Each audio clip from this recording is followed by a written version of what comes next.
round of applause for Mutiu. Kí a tó ṣí ilẹ̀kùn fún ijó àti gbogbo ìfẹsẹ̀rajó. The convener is here. Ọ̀túnba Ọlátòkunbọ̀ Múyìlí. Oníkan làájó ṣe. Ọ̀tún. Ìtọ́ṣojú ọ̀ṣẹ́ kò dàbí ẹni ìṣẹ̀yìn ìlàyé ń bí. Àbádánijà, Adábánijà, ẹ má bínú, sorry. Kí bàmí Ọ̀túnba Kọ́lá olóòtú kan máa bọ̀ kán wájọ ẹ̀ wá. Akọ́láwọlé olóòtú ọmọ Àdábánijà. Ọmọ ẹni ìjà ò bá ti pèrè lọ́kùnrin. Ọmọ sásá lóje, ọmọ wá mú mi. Tí wọ́n fi bá wọn mẹ́yẹ dó. Àmọ̀tẹ́kùn. Ẹ wò mí tí a bá ń sọ̀rọ̀ nípa Alhaji Sikiru Ayinde Barrister látòní dọ̀là èèyàn ò ní sinmi. Nǹkan kan tí mo kọ́kọ́ rí ni pé program olùdásílẹ̀ Fuji ó ṣẹ̀ṣẹ̀ dàbí pé wọ́n ṣẹ̀ṣẹ̀ bẹ̀rẹ̀ rẹ̀ nígbà tí GRA bẹ̀rẹ̀ sí ní hankọ ẹ̀ mi kì í mèsẹ̀ mo dẹ̀ máa ń wò ó tó bá ṣe pé báyìí ló ṣe rí láti ìgbà tẹ́ ẹ ti bẹ̀rẹ̀ ẹ̀ ni n táwọn ìkọlà àmọ́ wí o n tèmi lè làyín lọ́yẹ̀ ni pé ẹ má jẹ́ rò ń tẹ́ ẹ ṣe lọ́dún ni ẹ má jẹ́ ọ parẹ́ ká máa ṣèrántí ọjọ́ bíi Barrister lọ́dọọdún irú bó ṣe wáyé lénìí ẹ lọ wádìí ẹ̀ wò lọ́dún àti ń ta rẹ́kọ́ọ̀dù èmi ò mọ bí tí Barrister ti yan rí èmi ò mọ tó fi sórí ẹ lọ wádìí ẹ̀ wò kẹ́ẹ̀kọ́ kọ̀ mi sí tó bá dàbí ẹ̀rọ ẹ̀ pè mí lórí program pé òpùrọ́ ni mí kò sí eléré Yorùbá kan ní gbogbo South West tí rẹ́kọ́ọ̀dù ẹ̀ ń tà tó Barrister báyìí ẹ wo ọdún tí Barrister ti kú bólórin bá gbé orin jáde orin tí ń tà jù lọ́wọ́lọ́wọ́ Saheed Òṣùpá ni lẹ́yìn Barrister kọ̀tàdá márùn-ún tí Barrister ń tà tí a bá dá rẹ́kọ́ọ̀dù tí Barrister ń tà tá a bá dá sí márùn-ún rẹ́kọ́ọ̀dù Saheed Òṣùpá tó ń tà jù lọ́wọ́lọ́wọ́ kọ̀tàdá márùn-ún ẹ̀ ẹ jẹ́ ká gbà pé bàbá àkàndá Ọlọ́run ni bí ọjọ́ ṣe ń gorí ọjọ́ bẹ́ẹ̀ ni ìràwọ̀ rẹ̀ ń jáde sí bọ́jọ́ ṣe ń gorí ọjọ́ bẹ́ẹ̀ ni ìràwọ̀ rẹ̀ ń jáde sí àfi kí gbogbo wa ó panu pọ̀ pé ká má gbàgbé Sikiru Ayinde Barrister lẹ́ Yorùbá aburú púpọ̀ ọ̀nà tá a dẹ̀ gbà aburú ni wípé tẹ́ Anthony ìkàbá ti kú òun bẹ̀ àmọ́ ń sábà gbàgbé ẹ̀ ṣùgbọ́n Ọlọ́run fún Barrister ní compensation pé ká má gbàgbé ẹ̀ ẹ jẹ́ kí n fi kan ṣe sample fún yín Alhaji Abdulaziz Àìsíkọ́lá Àlàó gbogbo èèyàn lọ́mọ tó ṣe fún wa ń bàdàn gbogbo èèyàn lọ́mọ tó ṣe nílẹ̀ Yorùbá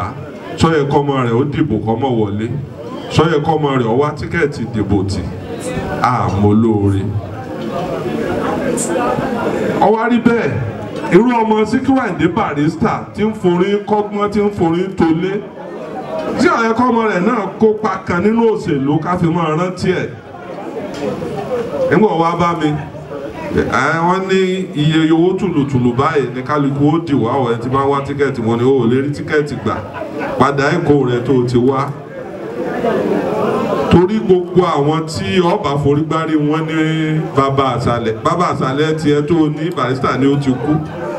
ṣùgbọ́n Ọlọ́run ní padà lẹ́yìn àwọn ọmọ Barrister èmi kò sí contribution kankan tí mo lè ṣe tó pọ̀ jù lórí Alhaji Dr. Sikiru Ayinde Barrister program tí mo fẹ́ ṣe lálẹ́ yìí bíi 2 hours ni màá devote fún Barrister láti aago 8 di aago 10 ọ̀rọ̀ Barrister là á sọ ń bẹ̀ ìtàn ìgbésí ayé ẹ̀ bó ṣe lo dáọ́là á sọ àlésọ́ tó tàwọn GRA tó ráwọn ń kàwé Fuji àwọn sì ń gbá reading lórí ọ̀rọ̀ Fuji tó bá ṣe pé contribution in tó kọ́kọ́ jàjò pa tá a fi lè gbàgbé Barrister gbogbo tẹ́ ẹ bá rí àfikà ẹ kọ́kọ́ ní àjọ sọ̀rọ̀ pọ̀ pẹ̀lú iléeṣẹ́ rédíò tó ń gbé prógrámù olùdásílẹ̀ Fuji jáde ẹ bá wọn sọ̀rọ̀ tí prógrámù yẹn ò fi ní kú tí ò bá ti kú Barrister ò lè kú. Ẹ rí i pé tá a bá sọ pé rẹ́kọ̀dù Barrister ń tà, prógrámù olùdásílẹ̀ Fuji ó jẹ́ kan lára tí kò já gbàgbé Barrister.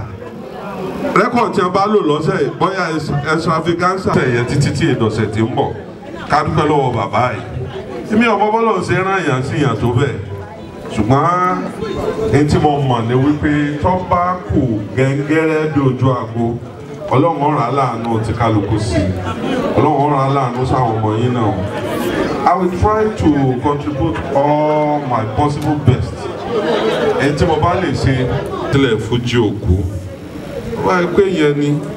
tọ̀ èmi náà kópa ń bẹ̀ nu torí eré tí Barrister ṣe kàn ayé rẹ̀ tẹ́ bá lọ wò èmi ló ṣeré fún kàn àdéhùn ló sì fi ṣe Alhaji ládéhùn pọ̀ o lẹ́yìn ìgbà tí wọ́n ti sọ fún mi páwọn ń bọ̀ wọ́n wá sick èmi àti Bọ́lábọ̀lé tí wọ́n ń pa dáràn báyìí àti gbé promo jẹ́ bàbá yìí ó wà báyìí a bá lọ́dọ̀ aláàfáà kan mọ́ bá wa sa nǹkan ọlọ́njà ara Barrister ọ̀yá o ọlọ́nba wọ́n bá wọlé àlùwà wọ́n ya Barrister pè wá láti Èkó ẹlọ díkùrúlà mo ní nà ǹjẹ́ ọdí 28 kan ní pátí yẹn mo ní bẹ́ẹ̀ ni ó ní mo dẹ̀ fẹ́ travel mo fẹ́ lọ sinmi o ó ní mo fẹ́ lọ fún ẹ̀tì ara mi nílùú òyìnbó mo ní bàbá ẹ mọ̀ lọ ẹ ti ẹ̀ yọjú kò ní ìdíkẹ́ kọrin jọ náà níjọ́ yẹn níwájú Ọlọ́run àti èèyàn tí Barrister bá jẹ́ bàbá mi ní jẹ́ ọkọrin kódà mo lè má jẹ́ ọ lọ síbi tí wọ́n ti pè é léré torí ngbà tí Barrister ntí ọ̀wá discourage mi láti jẹ́ kí wọ́n wá ẹ̀ mọ́ Barrister bí wọ́n ṣe síkì tó wọ́n lọ ṣeré ní Adédùbú bíi àná wọ́n wá lọ sùn lóòtẹ́ẹ̀lì Kakanfò àwa rí wọn pé bàbá yìí ò gbádùn wọn ní Síkírù torí eré ẹ̀ ni mo fi ń dúró tí n bá ti ṣe tó ń sìn máa lọ tọ́jú ara mi bàbá ṣe é sì wá lọ́la àwọn ní pẹ̀lú ògo Ọlọ́run wọ́n wá ń jọ́ kejì wọ́n dẹ̀ ṣe dáadáa ó wà lára tó contribute sí ìgbésí ayé mi níjọ́ wọ́n fọwọ́ mi ókè báyìí ìgbésí ayé mi yí padà mo ò lówó o torí àwọn gbọ́mọgbọ́mọ pọ̀ ládùúgbò bí àwọn bá gbé mi ní ìsìn ó gbé àfin ni torí ègbó gbé Àmọ̀tẹ́kùn tí ń wọ àǹkárá ojú wíńdò ni wọ́n gbà sá lọ àwọn tá a wí tí a bá gbé Jagamude gbọ́là a ní ṣe déédéé bí o Ọlọ́run ní já ṣe déédéé bí gbogbo nǹkan yí padà lẹ́yìn ìgbà tí mo pàdé Alhaji Dr. Sikiru Ayinde Barrister tí wọ́n fi àṣẹ wọ́n kàn mí àlùbáríkà tí àwọn sì endorse bá a sọ̀rọ̀ lẹ̀ Yorùbá eléyìí tí mo fi ń lò gbà dòní Ọlọ́run kí wàá ní contribute sí ọ̀rọ̀ Barrister sí gbogbo tí mo bá lè ṣe nínú quarter next quarter àjọ wò ó iye wọn bá ń gbà fún next quarter bó bá ṣe pé ìṣẹ́jú mẹ́wàá lèmi náà láǹfààní láti máa kópa ń bẹ̀ máa kópa ń bẹ̀ máa sì máa wá sórí program yẹn lẹ́ẹ̀kọ̀ọ̀kan máa dẹ̀ máa lo program mi láti promote pé nígbà báyìí olùdásílẹ̀ Fuji nígbà báyìí wàláì tí n bá ṣe bẹ́ẹ̀ fọ́dún kan àyípadà ọba program náà mo nígbàgbọ́ bẹ́ẹ̀ a sì ní di sponsor lórí ẹ̀ tí a bá ti onígbọ̀wọ́ méjì mẹ́ta tá a bá ti ń jò sí ìwọ̀n bá ní wàhálà afẹ́dáwó a contribute ọmọ a jẹ́ pé program yẹn ti lè dára rẹ̀ nìyẹn ẹ jẹ́ kí bàbá yìí káyìn ní ìgbà tí mo wá sẹ́kọ̀ọ́ wọ́n gbé aṣọ òtẹ́ẹ̀lì wọ́n gbalé wọ́n ṣe gbogbo ẹ̀ ó tún dàárọ̀ ọjọ́ kejì a tún lọ wọ́n tún ṣe fàájì fún wa rẹpẹtẹ bí Barrister bá bí èèyàn kò yẹ kó jù bẹ́ẹ̀ lọ ọ̀rọ̀ Barrister ò sọ ọ̀rọ̀ rẹ̀ ò ní sọ́lọ̀ ọlá ìyànà bí wájú Ọlọ́run ọlá gbogbo àwọn èèyàn tó nífẹ̀ẹ́ Barrister torí kò sí àfi tá a bá ń tara wá jẹ lókù kò sẹ́ni tó ní fáǹsì tó Barrister nínú àwọn eléré Fuji Nàìjíríà number 1 ni Ọlọ́run ní padà lẹ́yìn yín adúpẹ́ pẹ́ òkun mo promise mo sì lù lóǹtẹ̀ lójú gbogbo èèyàn èyí tí mo lágbára lọ́wọ́lọ́wọ́ ń sìn ni mo sọ bó wá tún dọ̀là tó bá tún jù bẹ́ẹ̀ lọ máa ṣe gbogbo tá a bá fi lè contribute sí program yẹn tí òfin ní kú ntẹ́mi náà bá lè ní màá máa ṣe màá sì máa promote ẹ̀ pé ìgbà báyìí ẹ máa pàdé jẹ́